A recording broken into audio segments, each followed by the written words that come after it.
Our next speaker is Dr. Miriam Udler, who's an endocrinologist at the Massachusetts General Hospital and an assistant professor at the Harvard Medical School. Dr. Udler is the founding director of the Massachusetts General Hospital Diabetes Genetic Clinic and an associate member of the Broad Institute at MIT and Harvard. Her research focuses on genetic contributions to diabetes risk and clinical applications of genomic data. The title of her presentation is Subclassification of Diabetes, Possibilities and Challenges. Excellent. Okay, great. Well, thank you so much. I'm really delighted to be with you here today and part of this really fantastic symposium. So I'll be discussing subclassification of diabetes, possibilities and challenges. So the idea is to kind of think critically about a lot of the approaches that you've heard about throughout this meeting and what the potential benefits as well as challenges are that we face. So as has been discussed a lot during this meeting, the challenge that we face, the problem that we face is that diabetes is based on a very non-specific endpoint of hyperglycemia. And this is particularly an issue with type 2 diabetes, which is the vast majority of cases of diabetes, where it's essentially a diagnosis of exclusion.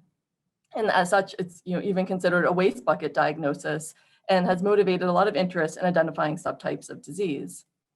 So before I give you kind of an overview of where things are, some of the highlights of approaches for subclassification, I thought it would be helpful to take a step back and think about what is really motivating here. Why do we care about subclassifying patients? Why does this matter to patients? And in thinking about it, I had three reasons that came to mind. And actually during this session today, a fourth one came to mind as well. So I'll mention that fourth one first, which was based on the really fantastic presentation from Mr. Menon, that for patient engagement, for a patient to understand the cause of their diabetes, what subtype they have, I think can make a big difference, as he mentioned as well. And other reasons can be guiding treatment decisions, which would be relevant for both current medications for the patient sitting in front of us in clinic, but also thinking about developing new therapeutic strategies, both with new drug development and clinical trial design.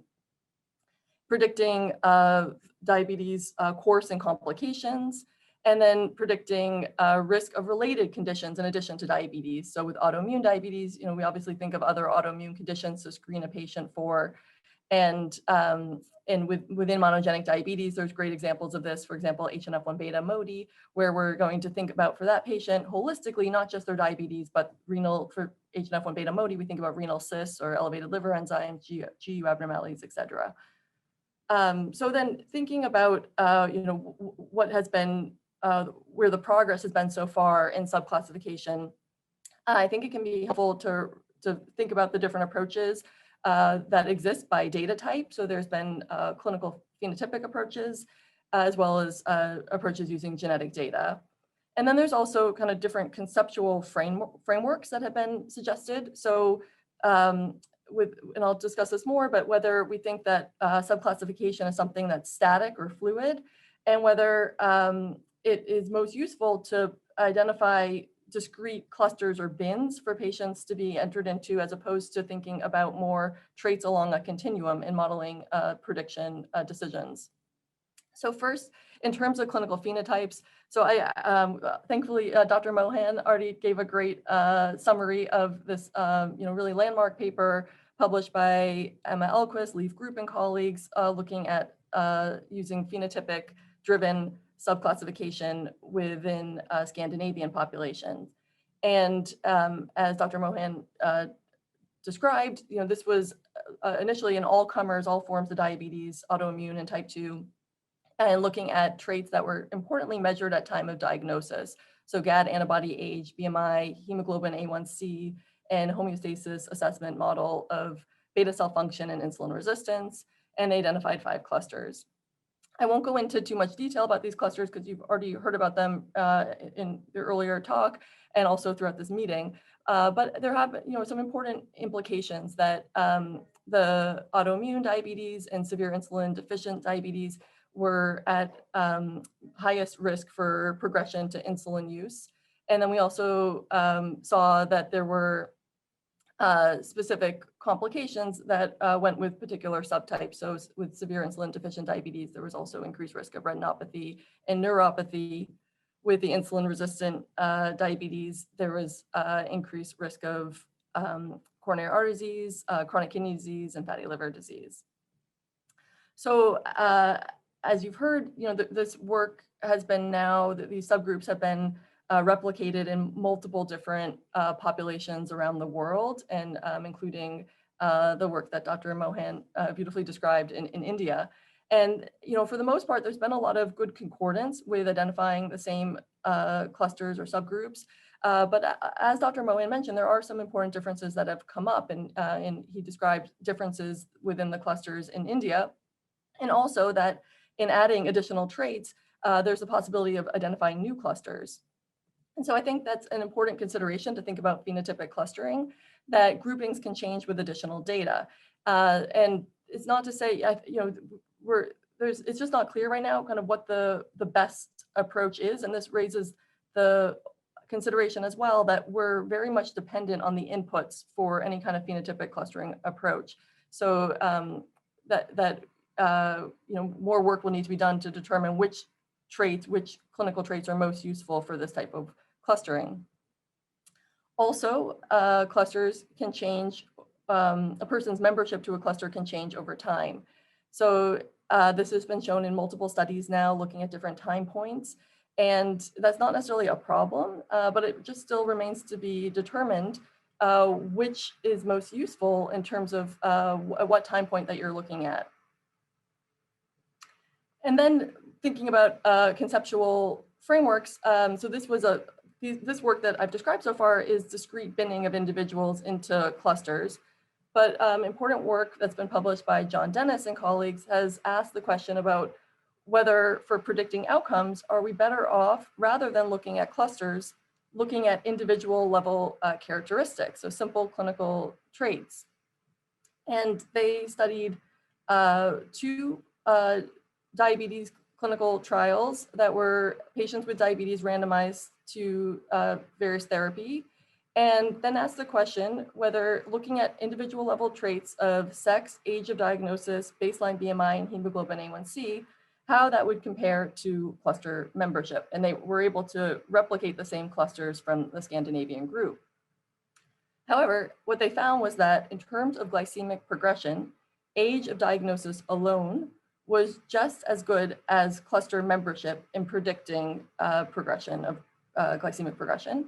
In terms of chronic kidney disease development, baseline EGFR was actually better than clusters. And in terms of treatment response, which was measured by hemoglobin A1C improvement, looking at the individual traits performed better than the clusters. So there are some challenges still with this type of approach. Importantly, in particular with looking at glycemic endpoints, that doesn't take into account a little bit more holistically the patient and potential adverse reactions, for example, hypoglycemia. And just modeling endpoints might not tell us as much about mechanism of disease. So, there's a lot of important work that's been done in terms of using clinical traits for subclassification. And I'll switch now to a second type of data source, looking at genetic data. The motivation for looking at genetic data comes from precision medicine, where we see, for monogenic diabetes, where we see that precision medicine already exists. And this is a topic that has also come up a lot throughout this meeting. What we see with monogenic diabetes is we have rare variants that that are impacting a single gene that accounts for the majority of disease risk in a patient. And that implicates a pathway and then leads to informed management strategy. At the other end of the spectrum, most of what we know about type 2 diabetes genetics falls in the realm of common variation, where we believe that there are thousands of variants contributing to disease risk. So we and others have been interested in trying to take all that genetic variation associated with diabetes risk and identify pathways that these genetic variation are acting along to then be able to determine for patients with type 2 diabetes if there's particular burden of genetic risk along a given pathway. And to do this, we can generate what's called a partitioned polygenic score, where we can take the hundreds of variants that are most associated with type 2 diabetes and place them along a pathway, and then add those variants together for each pathway and look at an individual's risk for a given pathway. And we've done this using a clustering approach where we take all the genetic variants and we assign the clusters based on the way that those genetic variants are associated with multiple other traits that are available from genome-wide association studies. And doing this, we've identified 5 key genetic pathways for type 2 diabetes, 2 of which relate to mechanisms of insulin deficiency, and 3 relate to mechanisms of insulin resistance. It's been reassuring that this work has been replicated by an independent effort by Anuba Mahajan and colleagues, where they looked at an overlapping but distinct set of genetic variants and traits and identify the same 5 clusters. And then we've looked to see how these clusters are relevant for patients. So we've looked at 17,000 individuals with type 2 diabetes, and for each individual calculated their process or cluster specific polygenic score. And what we were interested was to say, okay, if we take the people that have the most hits along a given pathway, would we see that their diabetes looked different from other people with diabetes? So in other words, with a genetic first approach, can we stratify patients with diabetes and identify different flavors of disease? And in fact, we found that we could, that we were seeing that in aggregate, the people at the extremes of these polygenic scores did have different flavors of type 2 diabetes. And what you can see is that the insulin deficient groups, clusters for diabetes had signs of insulin deficiency with reduced C-peptide levels. And then there were overall different clinical phenotypes that could be identified across the different groups. And in all, we looked at the top 10 percentile of these polygenic scores, and using that, 30% of individuals with diabetes would be classified into one of these extreme groups. We also found that these genetic clusters were associated with outcomes of type 2 diabetes. So we saw this both with using summary statistics from genome-wide association studies, but then also more recently, we've looked at individual level data as part of the CHARGE consortium and within the UK Biobank, and are seeing that many of these associations with outcomes do bear out. We're also trying to expand this work to be more comprehensive, to include more variation for type 2 diabetes than the initial PLOS Medicine publication.